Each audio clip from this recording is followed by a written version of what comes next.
আচ্ছা বাবা, ইহুদিরা নাকি তাদের তাওরাতে বর্ণিত লাল গাভী পেয়ে গেছে।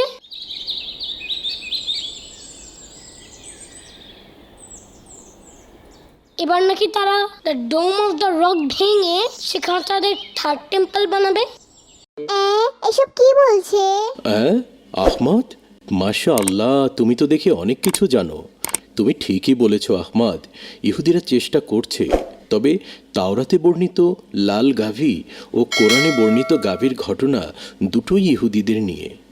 বাবা, আমি কোরআনের সেই গাভীর ঘটনাটা শুনতে চাই। ঠিক আছে, তাহলে আজকে তোমাদের কোরআনে বর্ণিত গাভীর ঘটনা শোনাবো। পবিত্র কোরআনের দ্বিতীয় সূরা আল বাকারা, যার অর্থ গাভী। বনি ইসরায়েল, যাদেরকে ইহুদি বলা হয়, পবিত্র কোরআনে ইহুদিরা বনি ইসরায়েল নামে পরিচিত। এই ইহুদিদের মধ্যে একজন এতিম লোক ছিল। তার চাচা ছিল খুবই ধনী এবং তার চাচার কোনো সন্তান ছিল না।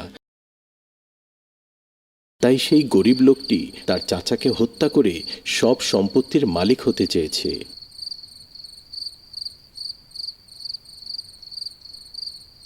এরপর একদিন আঁধার রাতে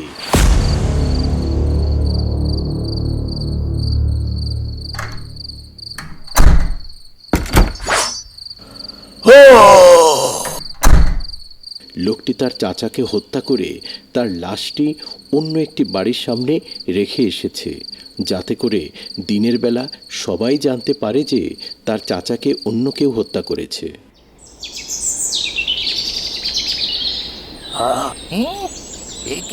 কে এই জঘন্য কাজ করলো? দিনের বেলা এই হত্যা নিয়ে সত্যিই দুই বংশের মানুষের মাঝে তুমুল যুদ্ধ শুরু হয়ে গেল। এমন সময় সেখানে কিছু বয়োজ্যেষ্ঠ মুরব্বী এসে তাদের যুদ্ধ থেকে থামালো। আমরা এই হত্যার প্রতিশোধ নেব। একজন মুরব্বী বলল, আমাদের মাঝে আল্লাহর নবী হযরত মুসা আলাইহিস সালাম এখনো আছেন। তোমরা চলো, আমরা তার কাছে যাই। তিনি যদি একটি সমাধান দিয়ে দেন, তাহলে এই যুদ্ধ করার কি দরকার? আমরা অবশ্যই হত্যাকারীকে শনাক্ত করতে পারবো।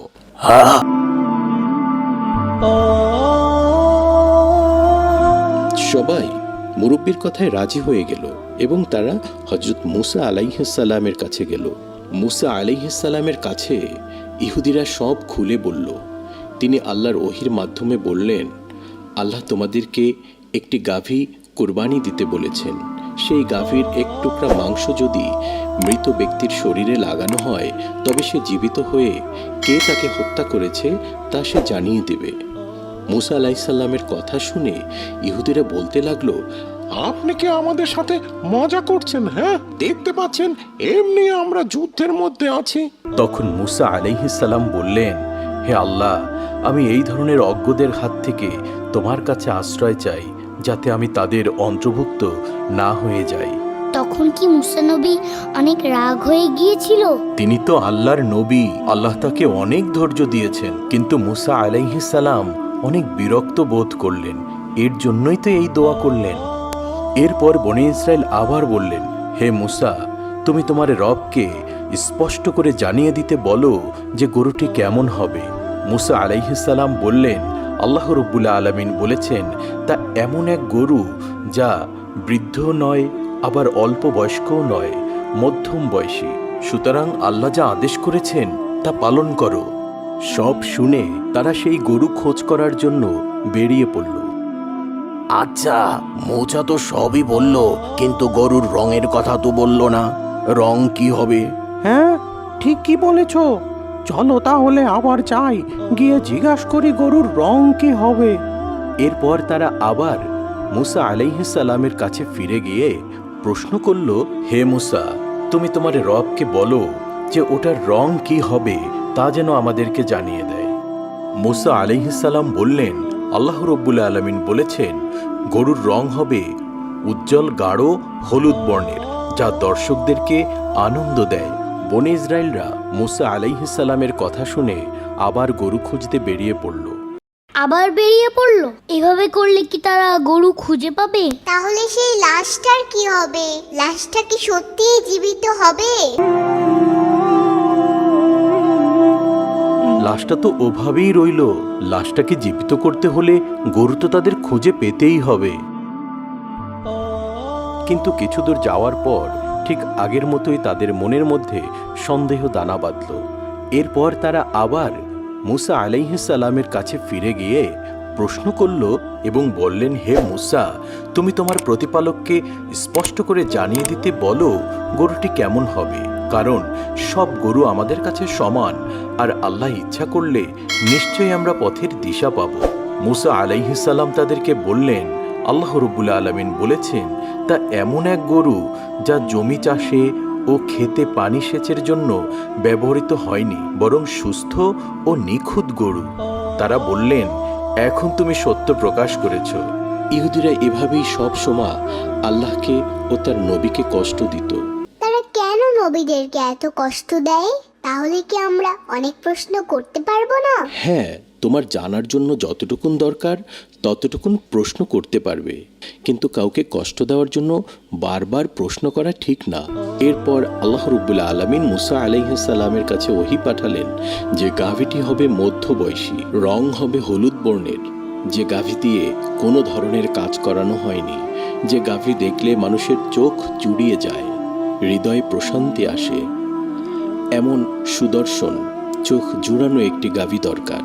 এরপর ইহুদিরা বেরিয়ে পড়ল সেই কাঙ্ক্ষিত গাভীটির খোঁজে।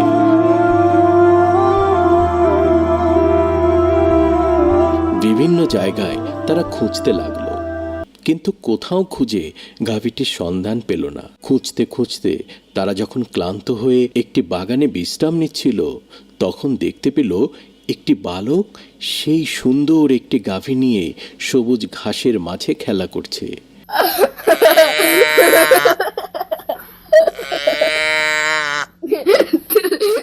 এরপর গাভীটি বালকটির সাথে বাড়ির দিকে যাচ্ছে, আর লোকেরাও বালকটির পিছু পিছু তার বাড়ির দিকে ছুটল। এরপর বনি ইসরায়েলের লোকেরা গাভীটি ভালোভাবে দেখতে লাগলো আর বলাবলি করতে লাগলো যে এই গাভীটির কথাই মুসা আলাইহিস সালাম আমাদের বলেছেন। বাড়ির লোকদের সাথে তারা গাভীটি কেনার জন্য কথা বলতে লাগলো, কিন্তু গাভীটির মালিক কিছুতেই গাভীটি বিক্রি করতে চাইল না। গাভীর মালিকের কথা শুনে ইহুদিরা হতাশ হয়ে পড়ল। তাহলে কি তারা গাভীটি কিনতে পারবে না? ইহুদিরা গাভীর মালিককে সব বুঝিয়ে বলল যে তাদের বংশে একজন লোক হত্যা হয়েছে, এবং যদি এই গাভীটি তারা বিক্রি না করে তাহলে দুই বংশের মধ্যে অনেক রক্তক্ষয়ী যুদ্ধ হবে, এতে অনেক মানুষ মারা যাবে। দয়া করে গাভীটি যেন তাদের কাছে বিক্রি করা হয়। গাভীর মালিক সব কথা শুনে অবশেষে গাভীটি বিক্রি করতে রাজি হলো এবং দাম দর করা শুরু হলো। অবশেষে গাভীটির চামড়া ভর্তি স্বর্ণমুদ্রের বিনিময়ে গাভীটি বিক্রি করা হলো। বালকটি চোখের জলে গাভীটিকে বিদায় দিল।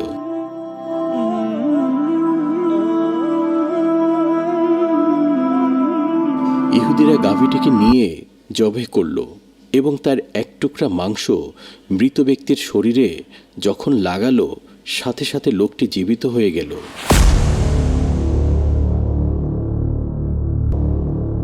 সবাই তা দেখে ভয় পেয়ে গেল। কি আমি কি তাহলে ধরা পড়ে গেলাম?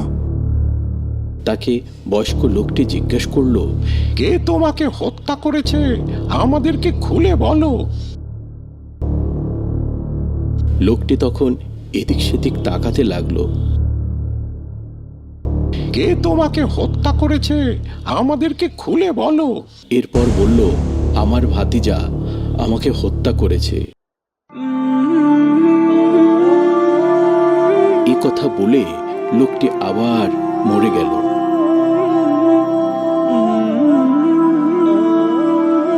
তখন সবাই সেই হত্যাকারীকে ধরে ফেলল আর তাকে শাস্তি দিল।